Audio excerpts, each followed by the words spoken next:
Friends, we use unified atomic mass unit to measure and express masses of atoms, subatomic particles and so on. But why is it called unified atomic mass unit?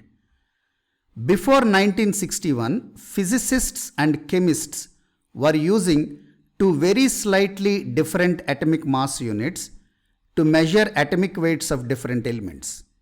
Physicists took the mass of the most abundant oxygen atom, that is, an atom of O16 isotope as the reference, whereas chemists took the mass of an average oxygen atom as the reference. By the way, what is an average oxygen atom? You know, oxygen has 3 naturally occurring isotopes. So, all oxygen atoms in nature are not identical and they do not have the same mass.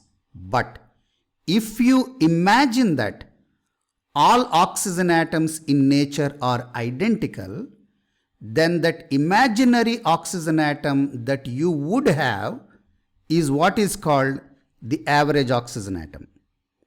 And obviously, the mass of this most abundant oxygen atom and the mass of this average oxygen atom are not the same. Then 1/16th of these masses will not be same either. That is, one AMU used by physicists and one AMU used by chemists are not equal. They do not have the same mass. That means atomic weights measured by physicists and atomic weights measured by chemists are not the same. So if you ask the atomic weight of hydrogen, the physicist will give one value and the chemist would give a slightly different value.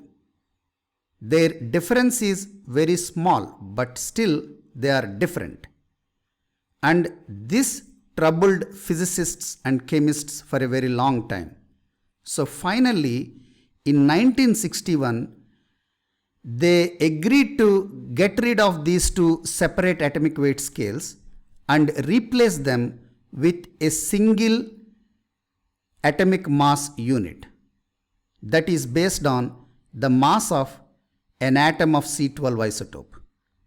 Because this new atomic mass unit unified two different atomic mass units or replaced two different atomic mass units, it is called a unified atomic mass unit.